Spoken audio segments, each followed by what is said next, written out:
ইনকিলাব মঞ্চের মুখপাত্র শরীফ ওসমান হাদি গুলিবিদ্ধ। বাংলাদেশের জন্য আমি প্রতিদিন দেখছি একটা বিভীষিকাময় সময় কিন্তু আমরা পার করছি। আপনারা অবাক হবেন, ত্রয়োদশ জাতীয় সংসদ নির্বাচনে ঢাকা 8 থেকে 8 আসনের স্বতন্ত্র প্রার্থী এবং ইনকিলাব মঞ্চের মুখপাত্র শরীফ ওসমান হাদি গুলিবিদ্ধ হয়ে এখন ঢাকা মেডিকেলে আছে। আজকে জুমাবার, শুক্রবারের মতো একটা বারে চিন্তা করেন আমরা কত অনিশ্চিত একটা ভবিষ্যতের দিকে হাঁটছি। বাংলাদেশের জন্য আমি প্রতিদিন দেখছি একটা বিভীষিকাময় সময় কিন্তু আমরা পার করছি। সময়টা কত ভয়াবহ হতে পারে এই জাতির জন্য।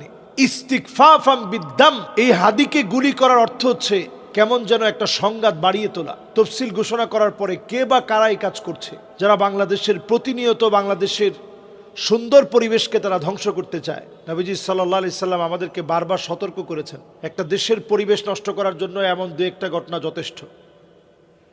নির্বাচনের তফসিল ঘোষণা করার পর নির্বাচনকে বানচাল করার জন্য এমন দু একটা ঘটনাই যথেষ্ট। এবং আমরা দেখেছি সে খুব উদ্যমী একটা মানুষ, মসজিদের সামনে গিয়েছে, স্পষ্ট মানুষকে তার লিফলেট দিচ্ছে, যে নিচ্ছে না সে কোনো গালিগালাজ করছে না, তার উপরে ময়লা পানি ফেলেছে, সে কিন্তু কিচ্ছু বলে নাই। সে বলছে পানি আরো ফেলো, কোনো অসুবিধা নেই। আপনি চিন্তা করতে পারেন, এই তরুণদের কাছে কিন্তু আমরা ঋণী। তাদের এই ঋণ আপনি শোধ করতে পারবেন না। যে একটা জগদ্দল পাথর আমাদের উপরে ছিল, এটা এই যুবকদের দ্বারাই আল্লাহ তাআলা পরিবর্তন দিয়েছেন। হাদিসের মধ্যে আসছে, বাদা আল ইসলামু গরীবান ওয়া সায়াউদু গরীবান তুবা লিল গুরাবা।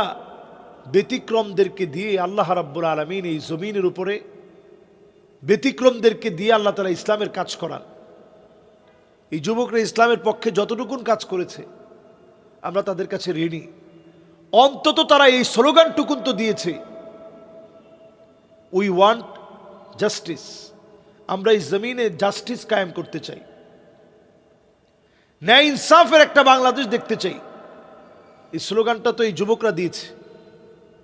সুতরাং অনতি বিলম্বে এই সময়ও কেন হামলা হয়েছে, এটাকে অবশ্যই তদারকির আওতায় এনে সূক্ষ্ম তদন্ত করে এর বিচার বাংলাদেশে নিশ্চিত করতে হবে, যাতে করে হাদির মতো আর একটা ছেলেকেও, যারা স্বপ্নবাজ, স্বপ্ন নিয়ে বাংলাদেশকে নতুন করে সাজাতে চায়, এই ছেলেদের স্বপ্ন ভাঙতে দেওয়া যাবে না। এজন্য হাদি সহ যারাই এখন নির্বাচনের মাঠে কাজ করছে, প্রত্যেক প্রার্থীর নিরাপত্তা নিশ্চিত করতে হবে। এখানে সন্ত্রাসী কর্মকাণ্ড যদি আপনি দেখান, এই জাতির কাছে আপনি সন্ত্রাসী হিসেবে চিহ্নিত হবেন।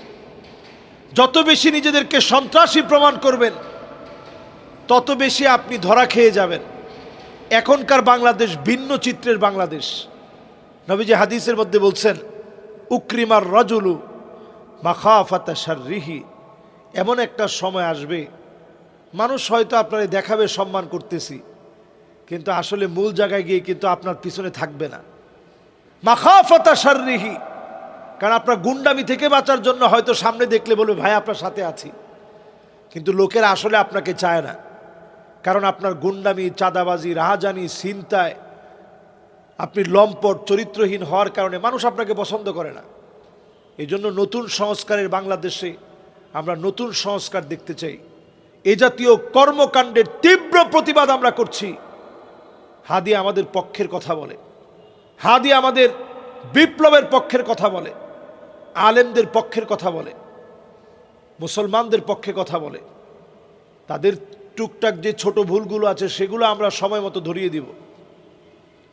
তাই বলে তাকে যদি আঘাত করা হয়, এটা আমাদের উপরে আঘাত করা হয়েছে, এটা মনে করেই জাতির ঐক্য ঠিক রাখতে হবে। যদি আমরা জাতীয় স্বাধীনতা, সার্বভৌমত্বকে ধরে রাখতে চাই, দেশের ন্যাশনালিটি যদি আমরা ঠিক রাখতে চাই, তাহলে জাতিকে ঐক্যবদ্ধ থাকতে হবে।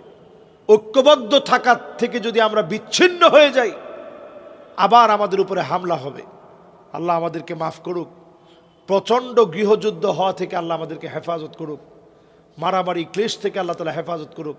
আল কাতিল ওয়াল মাকতুল কিলাহুমা ফিন্নার।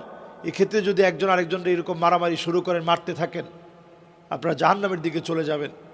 আমি একজন দিনের দায়ী হিসেবে আপনাদেরকে সজাগ সচেতন করার জন্য বলি, রক্তারক্তি কখনো ভালো পথ নিয়ে আসে না।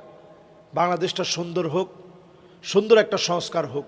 আল্লাহ এই দেশটাকে কবুল করুক। আসসালামু আলাইকুম ওয়া রাহমাতুল্লাহি ওয়া বারাকাতুহু।